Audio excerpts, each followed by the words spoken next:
ಕಾಲಕ್ಕೆ ತಕ್ಕಂತೆ ನಡಿಬೇಕು, ತಾಳಕ್ಕೆ ತಕ್ಕಂತೆ ಕುಣಿಬೇಕು. ಇವತ್ತಿನ ಮನಸ್ಸುಗಳು, ಇವತ್ತಿನ ಯುವ ಪೀಳಿಗೆ, ಇವತ್ತಿನ ಗೊಂದಲಗಳೇನಿದೆ, ಆ ಎಲ್ಲ ಗೊಂದಲಗಳು ಅವ್ರ ರೆಪ್ರೆಸೆಂಟೇಷನ್ ಈ ಸಿನಿಮಾಲ್ಲಿ ನಿಮಗಿರುತ್ತೆ. ತುಂಬ ಡೀಪ್, ತುಂಬ ಅದ್ಭುತವಾದ, ಮನುಷ್ಯರಿಗೆ ಬೇಕಾದ ವಿಷಯ ಇರುವಂಥ ಒಂದು ಚಿತ್ರ ಆಗುತ್ತೆ. ಕನ್ನಡಿಗರು ಹೆಮ್ಮೆಯಿಂದ ಹೇಳ್ಬೋದು, ಯಾವತ್ತೂ ತಲೆ ತಗ್ಸಕ್ಕೆ ನಾವು ಬಿಡಲ್ಲ, ತಲೆ ಎತ್ಕೊಂಡು ಓಡೋಂಗಿರುತ್ತೆ. ಹೆಮ್ಮೆಯಿಂದ ನೋಡಿ ಸಿನಿಮಾ.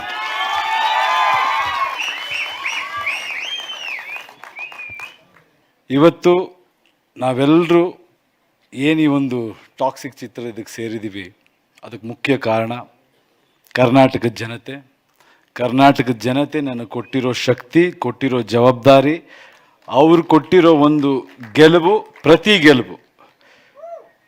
ಪ್ರತಿ ಸಿನಿಮಾದಲ್ಲೂ ಅವ್ರು ನನಗೆ ಶಕ್ತಿ ಕೊಟ್ಟಾಗಲೂ, ಸಿನಿಮಾ ಹಿಟ್ ಮಾಡಿದಾಗಲೂ ನನ್ನ ತಲೆಯಲ್ಲಿ ಒಂದೇ ವಿಷಯ ಓಡ್ತಾ ಇದ್ದಿದ್ದು, ಅದು ನನ್ನ ಅಚೀವ್ಮೆಂಟ್ ಅಲ್ಲ, ಅಲ್ಲಿ ಹೋಗಿ ಕೆಲಸ ಮಾಡು ಅಂತ ಜನ ನನಗೆ ಕೊಡ್ತಿದ್ದ ಜವಾಬ್ದಾರಿ ಅಂತ ನಾನು ನಂಬಿದ್ದೀನಿ.